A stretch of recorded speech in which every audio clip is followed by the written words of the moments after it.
नमस्कार, सत श्री अकाल, आदाब सभी दोस्तों को। आपके दोस्त बबलू का नमस्कार। तो दोस्तों, कैसे हैं आप सभी? उम्मीद करता हूं आप सभी अच्छे होंगे और घर पे स्वस्थ होंगे। दोस्तों, हम इस चैनल पे आपके अपने YouTube चैनल पे कुछ ना कुछ नया लेके आते हैं। जैसे कभी हम वोकैब करते हैं, कभी कुछ करते हैं, कभी हम ग्रामर के कॉन्सेप्ट करते हैं और आगे मैं कुछ टाइम बाद स्पोकन के सेशन भी लेके आऊंगा। तो आज मैं आपको करवाने जा रहा हूँ जिस तरह हमने लास्ट टाइम किया था grammatical concept use of by, यानी बाय प्रेपोजिशन का यूज सीखा था। और आज हम सीखने जा रहे हैं कुछ एक कैन वर्सेस एबल या एबल वर्सेस कैन। भी कैन कहाँ पे यूज होगा और एबल कैसे यूज होगा, तो इस चीज के बारे में आज हम चर्चा करने वाले हैं। तो ध्यान दीजिएगा, जैसे मैंने लिखा यहाँ पे एबल वर्सेस कैन। तो मैं आपको एक सबसे पहले एक कॉन्सेप्ट सिखा देता हूं जिसके अंदर मैं आप बात करता हूं। सबसे पहला जो हमारा कॉन्सेप्ट होता है वो होता है सुपरफ्लुअस।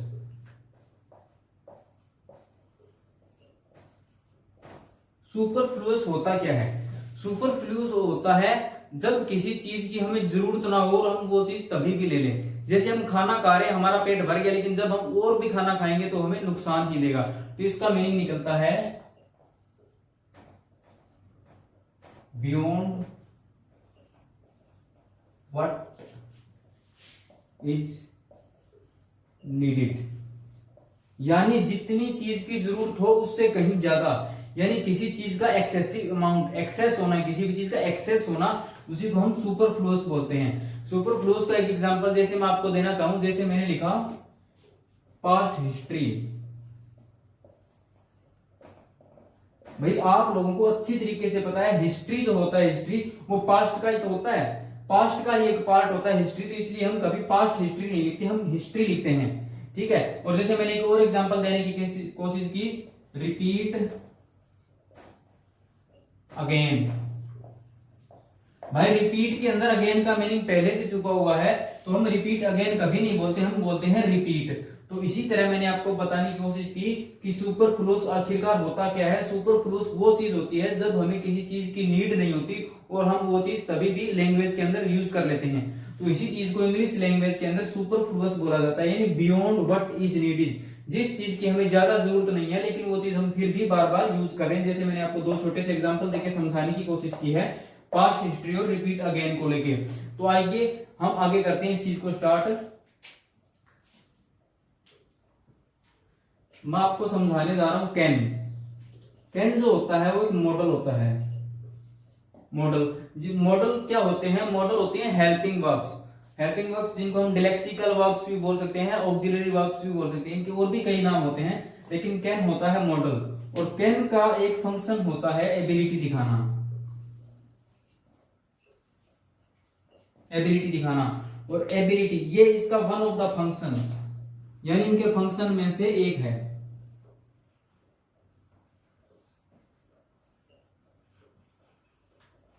कैन के सभी फंक्शनों में से एक फंक्शन होता है इसका एबिलिटी दिखाना। कैन और भी कई जगह यूज होता है जिनके बारे में हम चर्चा बाद में करेंगे, लेकिन अभी हमारा टॉपिक है एबल वर्सेस कैन, यानी एबल और कैन की लड़ाइयां, जिसमें मैंने आपको बताया कैन एक मॉडल होता है जिसका मतलब होता है एबिलिटी शो करना, और उनके कई फंक्शनों में से एक फंक्शन होता है कैन का एबिलिटी दिखाना। ठीक है, अब इसको आगे करते हैं।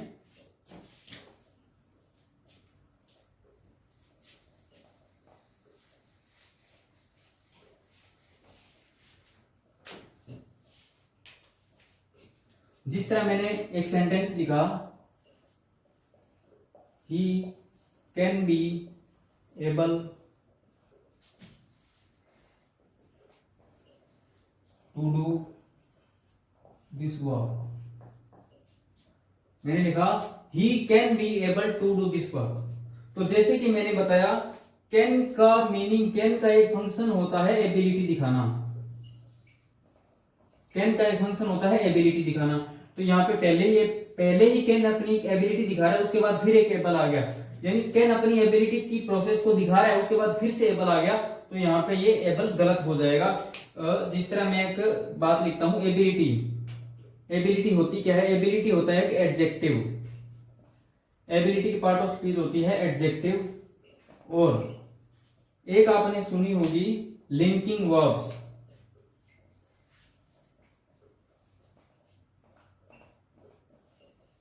लिंकिंग वर्ब्स जो होती है वो अपने बाद अपना ऑब्जेक्ट नया लेकर, ऑब्जेक्ट न लेकर अपना एक एडजेक्टिव लेती हैं।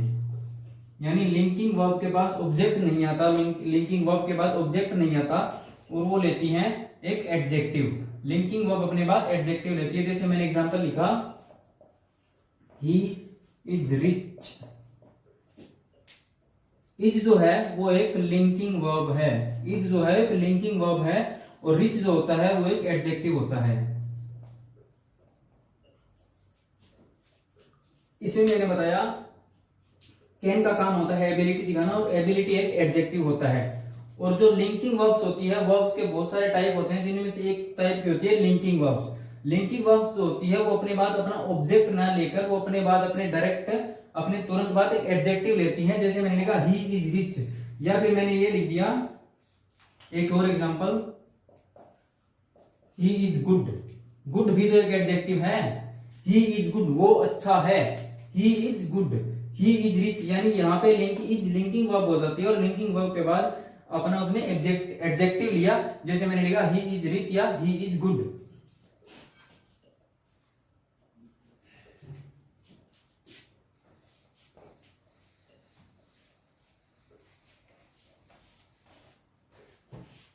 और इसी एग्जांपल को मैंने लिखा, जैसे मैंने पहले वाला एग्जांपल दोबारा लिखता हूं, he is rich.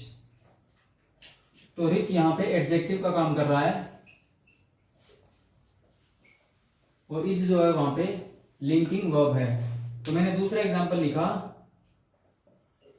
He is able to do this. He is able, भी वो बंदा एबल है। ही इज एबल, ये भी यहाँ पे एडजेक्टिव होगा। He is able to do this work, he is able to do this work. तो मैंने इस बात को ऐसे लिख दिया, और दूसरे शब्दों में मैं इस बात को इस तरह भी लिख सकता हूं, he can do this work. फिर मैंने दो सेंटेंस लिखे, he is able to do this work और he can do this work. तो इन दोनों सेंटेंस का सेम सेंस निकलता है, इन दोनों सेंटेंस की सेम सेंस निकलती है, यानी सेम मीनिंग निकलता है इन दोनों सेंटेंस का। कैन भी तो यहाँ पे एबिलिटी शो करता है ना, कैन का काम है सभी फंक्शन में से एक दिखाना, एबिलिटी शो करना। तो मैंने लिखा he is able to do this work, और मैंने दूसरा सेंटेंस लिख दिया he can do this work. यानी ये जो दोनों सेंटेंस है, इनकी दोनों की सेम सेंस और सेम मीनिंग निकलता है अगर हम देखें तो।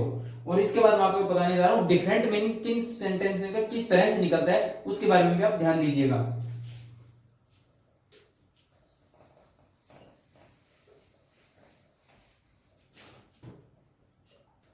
जैसे मैं आपको डिफरेंट मीनिंग का एक सेंटेंस लिख के बताने जा रहा हूं, उस पर थोड़ा ध्यान दीजिएगा। मैंने लिखा, both of the three boys can do this work. भाई मैंने ये सेंटेंस लिखा, आप सबको पता है बोथ जो होता है ना वो दो के लिए यूज होता है, बोथ दो के लिए यूज होता है, और तीन या ज्यादा के लिए यूज होता है ऑल, थ्री और मोर के लिए, थ्री और मोर के लिए ऑल यूज होता है। तो इस सेंटेंस को ठीक करने के दो तरीके हैं, जैसे कि आप लोगों को पता है। तो मैंने लिखा, both of the two boys can do this work। और दूसरा मैंने लिखा, all of the three boys, मक्खी आ रही है, can do this। भाई मैंने यहाँ पे दो सेंटेंस लिख दिए। पहला मैंने लिखा both of the two boys can do this sentence, तो ये भी चाहिए भी दोनों लड़के इस काम को कर सकते हैं। और दूसरा मैंने लिखा all of the three boys, यानी तीनों लड़के इस काम को कर सकते हैं। लेकिन बट किंतु परंतु बात का मीनिंग समझिएगा जो कहना चाहता हूं, इन दोनों की सेम सेंस नहीं है। इन दोनों की सेम सेंस कैसे नहीं है कि both of the three boys can do this work. भाई जो थ्री बॉयज हैं उसके लिए हम बोथ यूज नहीं कर सकते, और होता है वो 3 या ज्यादा के लिए आता है, तो वहां पे हम टू यूज नहीं कर सकते। तो इस सेंटेंस को 2 तरीके से ठीक किया जा सकता है, लेकिन बात इसमें ये आती है कि हमें यहाँ पे बोथ लगाना चाहिए और लगाना चाहिए। भाई आप लोगों में से कुछ लोग ये कहेंगे कि बोथ लिख दो या और लिख दो, मतलब दोनों की अलग अलग राय होगी। लेकिन मैं आपको एक बात बता देता हूं, क्या अगर हम बोथ एडजस्ट करना चाहते हैं, मान के चलो 3 बंदे हैं, आपा ने बोला कि हमें को बोथ एडजस्ट करना है, कहते हाँ तो फिर क्या करें। मैंने पिछली वाला सेंटेंस दोबारा लिखा, he can be able to do this, he can be able to do this work, यानी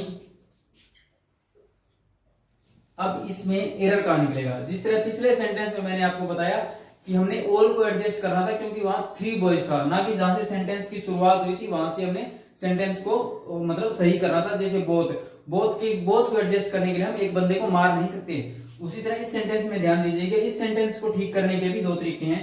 जैसे मैंने लिखा, he can do this work, और दूसरा मैंने लिखा, he is able to do this work. भाई दोनों सेंटेंस मैंने लिख दिए, हालांकि ये दोनों सेंटेंस सही है और उनकी सेम सेंस है, लेकिन एग्जाम में एरर आएगा। ये आपको ध्यान देना होगा कि जिस तरह सेंटेंस की शुरुआत हुई है, जिस वे में सेंटेंस शुरू किया गया है, उसी वे में अपने को आगे सेंटेंस मेंटेन रखना है। तो ही कैन, जब कैन से शुरुआत होगी तो इस चीज को हम काटेंगे, इसमें हम इस सेंटेंस को प्रायोरिटी देंगे, क्योंकि एग्जाम में यही सेंटेंस सही माना जाएगा, क्योंकि इस सेंटेंस से शुरुआत हुई है, कैन से शुरुआत हुई है तो, और इसको हम सेकंड प्रायोरिटी देंगे। अगर ऑप्शन में ये सेंटेंस ना हो तो इसकी प्रायोरिटी दी जाएगी। तो अब मैं इसको कॉन्सेप्ट नंबर 2 करवाने जा रहा हूं, उस पर ध्यान दीजिएगा।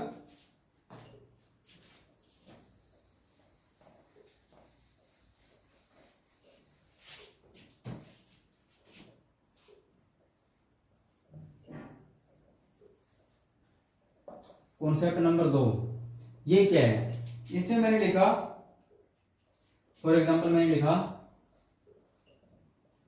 इट इज नॉट श्योर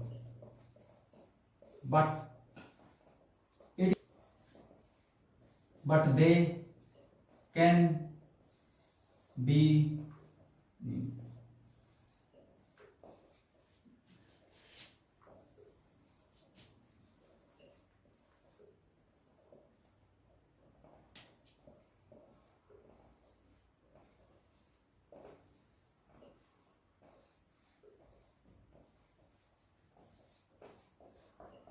मैंने लिखा it is not sure but they can या may be able to help him do this work. भाई ये बात श्योर नहीं है, बंदा ये बात कहना चाहते हैं कि इस बात की मेरे को कोई श्योरिटी नहीं है, परंतु वे तुम्हारी मदद कर सकते हैं, वे बंदे उस बंदे की मदद कर सकते हैं उस काम को करने में, यानी इस बात की कोई श्योरिटी नहीं है। तो इस बात पे ध्यान देना पड़ेगा, it is not sure but they can.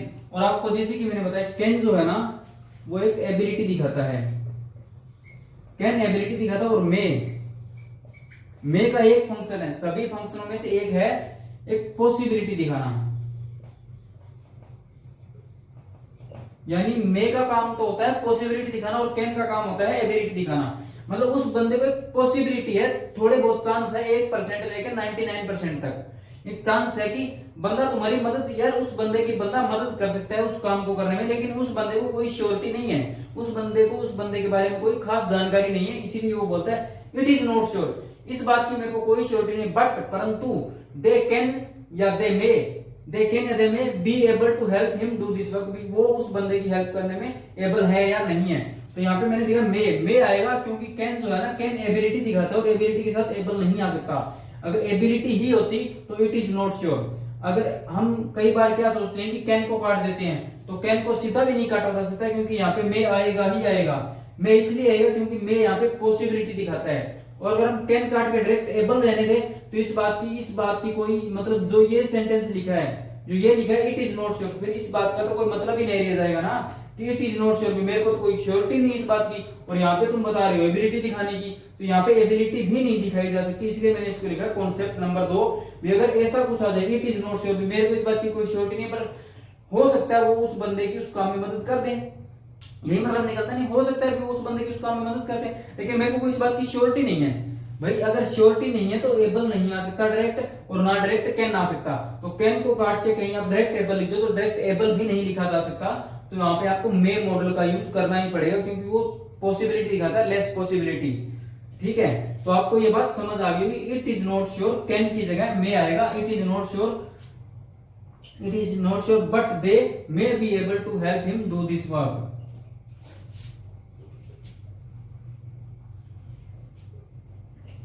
तो दोस्तों आपको ये एबल वर्सेस कैन अच्छी तरह से समझ आ गया होगा। मैंने आपको 2-3 एग्जांपल देके इस बात को समझाने की कोशिश की है, और आई होप आप अच्छी तरह से ग्रेब कर चुके होंगे, आप इस चीज को पकड़ चुके होंगे। तो आपको इन चीजों को लेकर जरूर ध्यान देना है कि मैंने आपको डिफरेंट सेंस, सेम सेंस, सब बातों को एक एक करके बताने की कोशिश की है। तो आई होप दोस्तों आपको ये वीडियो पसंद आई होगी। तो अगर वीडियो आपको पसंद आई है तो वीडियो को लाइक करें, शेयर करें और चैनल को सब्सक्राइब करें, और ज्यादा से ज्यादा दोस्तों के पास इस वीडियो को भेजने का कष्ट करें। और दोस्तों जैसे कि हमने इंस्टाग्राम पे पेज बनाया हुआ है जिसका लिंक डिस्क्रिप्शन में है, और उस इंस्टाग्राम पेज को जरूर फॉलो कीजिए। वहां से आपको नए नए वर्ड सीखने को मिलेंगे जो एग्जाम के लिए रेलिवेंट है और डेली लाइफ में भी यूज किए जाते हैं। थैंक यू दोस्तों।